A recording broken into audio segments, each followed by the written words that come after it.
This is a story about Maya, a 17-year-old girl who, to most people, was simply invisible. Dressed in a hoodie 2 sizes too big, she was an expert at blending in. This is also the story of Mr. Harrison, a man who thought he could see everything and everyone just by looking at them. Have you ever felt like the world decided who you were before you even got a chance to speak? Today's story takes us into a place that's often full of judgment. A cold, serious courtroom. But a huge surprise is waiting, one that will change everything. Before we continue, we'd love to know where you're watching from. Please let us know in the comments so we can bring more stories that you'll enjoy. And don't forget to hit that subscribe button so you never miss our upcoming stories. Now let's dive in. The benches in the hallway of the city courthouse were hard and cold. Maya Jenkins sat on one, her knees pulled up to her chest. Her oversized gray hoodie was old, the fabric soft from countless washes.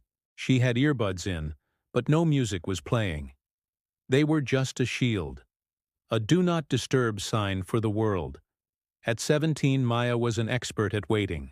She'd waited for foster parents, for social workers, waited for her life to finally begin. Today, she just waited. People in expensive suits bustled past, their quick judgmental glances bouncing off her. They saw the worn-out sneakers, the baggy hoodie, and they assumed the worst. A loud, confident laugh echoed down the hall. Mr. Harrison rounded the corner, his shoes making an important click-clack sound on the tile floor. His suit was immaculate. His hair was perfect. A younger, nervous lawyer scurried to keep up with him. Mr. Harrison spotted Maya instantly. He didn't even try to be discreet. Leaning toward his colleague, he whispered, "Look at that. Right there, that's the problem with the system. Probably here for shoplifting. These kids are all the same, just to drain on our taxes." Maya's eyes stung, but she didn't look up. She just clutched the single worn folder in her lap even tighter. The doors to courtroom 3B swung open. A bailiff called out, "All rise!" Maya stood, slipping into the back row, trying to melt into the shadows. The Honorable Judge Cynthia Morales entered. She had kind eyes but a very serious expression. Mr. Harrison and his colleague took their places at the front table, spreading out their important files. They were here for a big corporate case. Judge Morales quickly handled 2 small matters. Then Mr. Harrison's case was called. He was smooth and intelligent, using big, complicated words, talking about contracts and millions of dollars. After an hour, his case was finished. He had clearly won. As Mr. Harrison began packing his expensive briefcase, smiling and proud, Judge Morales's voice cut through the room. "One last item on the docket this morning," she said, looking at her papers. "In the matter of Maya Jenkins." Maya's heart leapt into her throat. Mr. Harrison paused, his smile fading into a confused frown. He watched as Maya, the girl from the hallway, stood up and walked, all alone, to the plaintiff's table. "What is this?" Harrison muttered to his colleague. Maya stood at the table, her hands shaking just slightly. Judge Morales looked down at Maya, and then the judge's serious face softened. A real, warm smile spread across her features.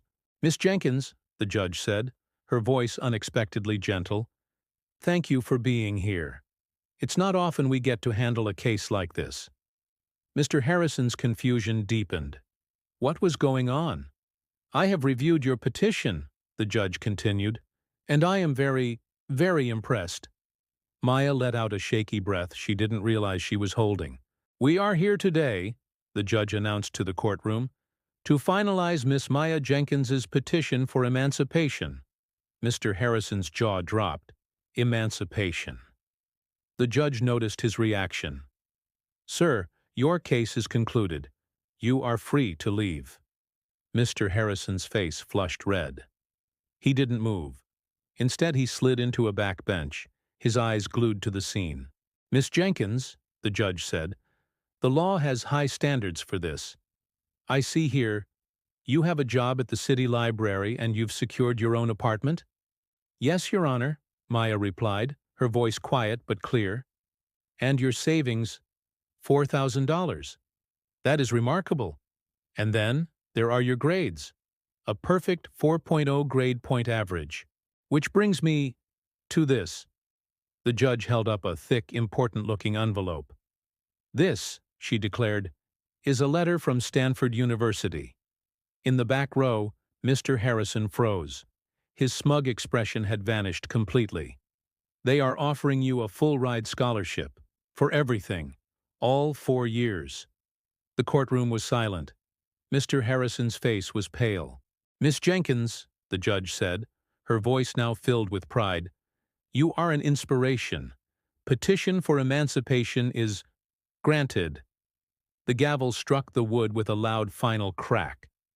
As Maya packed her single folder, she turned to leave and found Mr. Harrison blocking her path.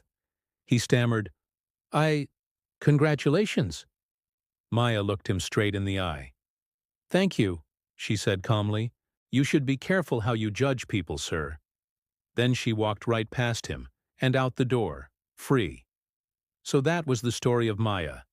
It's amazing how much strength can be hidden inside a person, and how wrong our first impressions can be. Please let us know in the comments. Have you ever been completely surprised by someone's hidden story? And if this story resonated with you, please hit that subscribe button.